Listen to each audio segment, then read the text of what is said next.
guys, it's Gretchen and welcome back to my channel. It's hard to believe that it's already that time of the month, but it is time for my monthly Body Mods Q&A. This is the video where if you have any questions for me, this is going to be the time to ask them and I will answer them in a video. These can be questions that are about me in particular and any body mods, or just questions in general about body mods. So if you would like to submit a question for June, leave them in the comments below, or if you follow me on Instagram, you can submit a question when I ask for them, like through stories. I'm going to start off with the questions that I got on last month's video first, and then I'll go on into the Instagram ones. I also apologize if I butcher any of your usernames. El Maria Jin says, I got a double helix piercing at the beginning of February. I've been cleaning it 2 times a day, every day, only with salt and water, nothing else. I don't mess with it and I don't sleep on it. I caught it on my shirt today, and later when I went to clean it, there was a blister on the back of the top piercing and it popped and then it bled. Does this mean it's infected? Or could it have been caused by something else? What should I do since I can't get it looked at by my piercer? The only other piercing I have are my earlobes, so this has never happened to me before and I'm worried. First of all, breathe. I know you commented this a few weeks ago, but I hope since then you have breathed and that things have sorted out. But if they haven't, or if anyone else is in a similar situation, that can be just like a little blood blister, and sometimes those form. The first tragus that I got, which was my left one, I had the most horrific blood blister on the back of it, and I'm sitting there going like, this is disgusting, blah blah blah, I don't know what's going on. And then it popped and it bled quite a bit, but then once it had like finished bleeding, it cleared out and was gone. Like there was no more blood blister. So I'm hoping, because yours bled, you know, it popped, it bled, I'm hoping that it drained and that it's fine now. But if not, continue with your salt soaks. Do like a hot compress on it just to kind of clear out anything that may be in there. I don't personally think it's an infection. I think it was possibly a blood blister from being caught and getting irritated. So I'm hoping that it's cleared up since then. But if not, just continue with your salt soaks until you can see a piercer. Elizabeth A says, I got my helix pierced with a gun. Players didn't say no when I asked for the piercing, and I was none the wiser. Wish I'd known how bad piercing guns were back then. Now I have a permanent bump. Piercing doesn't hurt, but every time I bend the cartilage in my ear, it makes a weird popping noise. I'm 100% sure my cartilage is not shattered, so I'm wondering what it is. Good question. I'm wondering what it is too. It could just be your cartilage. That just may be something that it does and you never noticed it before because you didn't have a piercing, so you're not gonna sit there and fiddle with your cartilage. But it could just be how, I don't know. I'm trying to see if I could bend it and hear anything. No. I don't think that's a sign of it being shattered. We're talking about the popping thing. You have a permanent bump. That's something that if you find down the line that it's not clearing up on its own, you might want to go see a dermatologist. I know anytime that I've gotten a bump that just will not clear up, a dermatologist has been able to help with that. A little pricey, but it gets rid of it. But as for the popping sound, I'm not sure what that is. I don't think that's a sign of it being shattered, but I would be careful with it. It could be. So while I don't think it's a shattered cartilage, it also doesn't sound normal, but not anything to be really concerned about. Does that make any kind of sense? Alexa Frye says, have you ever left a hoop in your conch for a prolonged period of time? If so, did it give you any issues? I personally just don't like hoops in any of my piercings except for my septum. I just don't like how they feel, so I have put like captive beads in my conch before, but because I'm a side sleeper and I roll in my sleep, hoops just don't work for me, especially when it comes to my ear piercings. So I personally don't, but I have found that they irritate any of my piercings. So I personally don't wear hoops. A lot of people love hoops. I'm just not one of them. I like how they look, don't get me wrong. I wish I could wear them, but they just irritate me to no end. Juliana A says, I really want to get an ear cartilage piercing because I think they're super cool, and I've been thinking about getting either a conch, a forward helix, or a flat faux rook. But I'm scared because it would be my first cartilage piercing ever. I don't know which would you think is better or easier to heal of those 3. Much love from Spain. So I am always going to be an advocate for conch. I don't know why. I guess because for me it was such an easy one to heal. I'm still having problems with my forward helix. Like right now it's actually at a good spot, and that if a piercing shop opened tomorrow, I'd go in there and get the second one done. But for some reason I feel like for me a conch is more open. It's not like all in the little twists and turns of your ear. I always say that a conch is a good like beginner cartilage piercing. A lot of people will say otherwise. A lot of people have problems with their conch. So take that for what you will. I recommend a conch. Others may not. It's all up to personal preference. All right, so those were the questions that were left on last month's video. So now we're gonna go in to the ones I received on Instagram. Federica Juliana 123, I hope I said that correctly, says, how long should a conch bar be? This all depends on your ear and how you personally feel about jewelry. If you want a more loose feel, go for the 5/16 of an inch. If you want a more snug feel and your ear allows for it, I'd go 1/4 of an inch. I personally do pretty much 5/16 of an inch for everything except for my tragus, because I do want that to be a little bit more snug than everything else. I have a 5/16 of an inch in my conch right now, and yes, there's some wiggle room, but I like that. I don't want it to be tight. So it really depends on your personal preference. If you want that tighter feel, 1/4 of an inch is good. If you want a little bit more wiggle room, 5/16 of an inch is a good one. It also depends on your ear. Some people have thicker cartilage than others. So if you have thick cartilage, 1/4 may not work. But if you don't have thick cartilage, 1/4 may be a good bet. The 9 system says, has quarantine made you plan out lots of new mods? I wouldn't say a lot of them.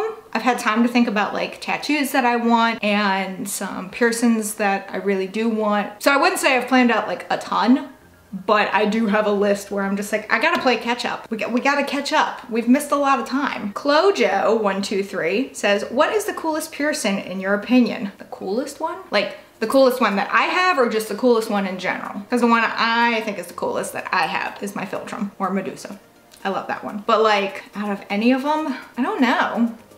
I like eyebrows. I think they're pretty rad. I don't know though. I'll probably just stick with my philtrum one because I love it. It's cool. It's snazzy.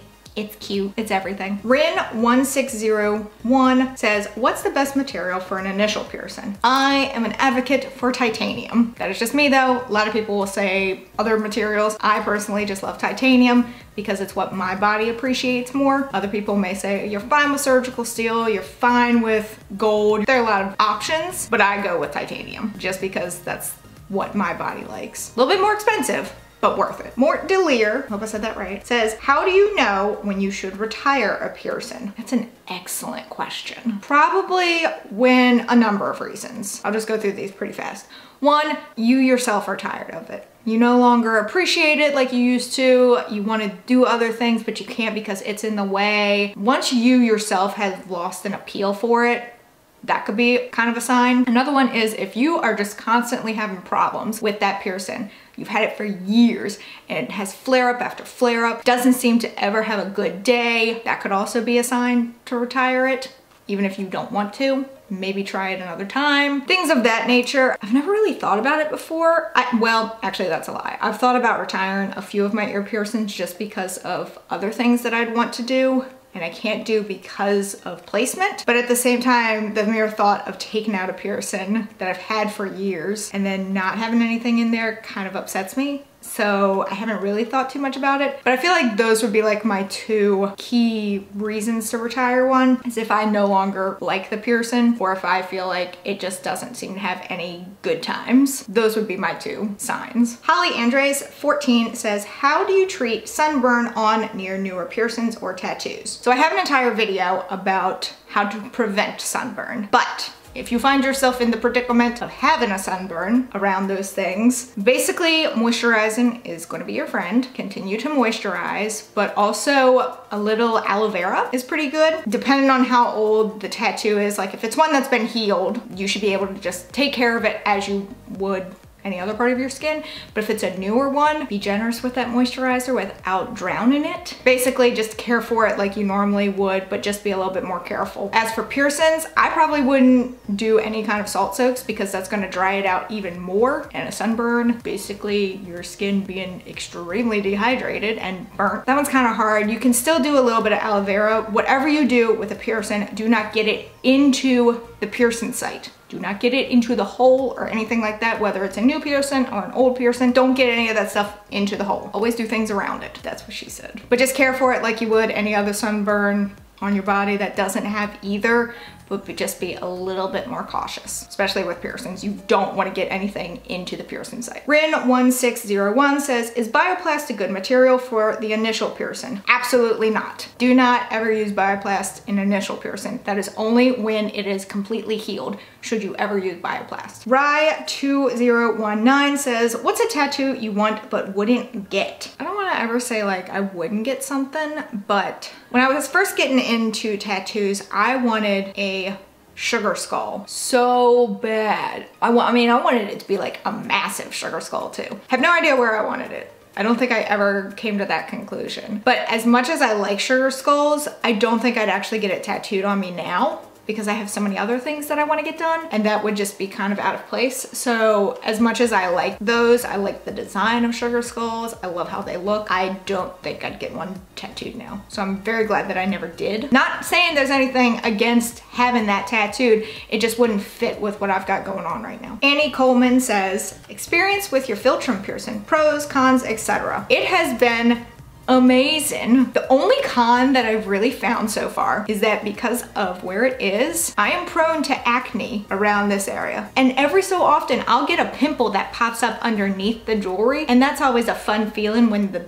stone is rubbing on a pimple. That's disgusting, because first of all, the pressure will pop it and you can like feel it. It's disgusting. Also, the major con is when you first get it done, your bar is so long to account for swelling that sometimes it gets caught on your teeth or on your gums, and then it feels like it's ripping it. That's not a fun feeling. But otherwise, pro, I love how it looks with my lips. Love it. It looks so good. I mean, it's just, I love it. By far, my favorite piercing next to my septum. Sammy Steffen says, can your tragus be too bulbous for a piercing? Excellent question. Whereas mine is really tiny, this is a good question for the opposite end. Can it be too thick? I don't necessarily think it can be too bulbous for a piercing. I think you would just have to have a longer bar in there. It may take a little bit more finagling to make sure that you can actually get in there and still have access to like your inner ear, but otherwise I think it would just depend on the jewelry that you wear. And the final question is from Chloe M. Sprague. Is it okay to get new piercings once the stay-at-home order is over? Should I wait? As someone who is biting at the bit to go get a new piercing, I say as soon as the stay-at-home order is lifted and your shop opens up with regulations, because I'm sure there are going to be plenty of them, go for it. I know I personally am. Now, my problem is I want the labret piercing, but it may come down to a regulation where it's like must wear face mask, no facial piercings at this time, which is fine. Then I just go for my forward helix. Play it safe, still follow regulations even when the stay-at-home order is lifted. However, I don't think that should keep you from going to get it done, especially if the shop feels comfortable enough to open up. So it's entirely up to you, but as someone who is so desperate for a new piercing, I personally will be like the first one at the shop when they open up and have their new regulations. So those are all the questions for May's Body Mods Q&A. Again, if you want to have a question answered for June's, leave them in the comments below. Also follow me on Instagram so that you can ask any questions on there. If you don't follow me on Instagram, you should. I'm trying to do more content on there. If you also have any advice for any of the questions that I answered, leave them in the comments below. It's always best to get opinions from all sides, all viewpoints. Leave them in the comments below. But that is it for this video. If you enjoyed it, please give it a big ol' thumbs up. Go on down there and hit that subscribe button wherever it may be, because I don't know. Even though I do, this is just my shtick now. Also hit that notification bell in case you want to know when I upload, and in case YouTube wants to let you know when I upload, because I would really appreciate it. And until next time, bye guys.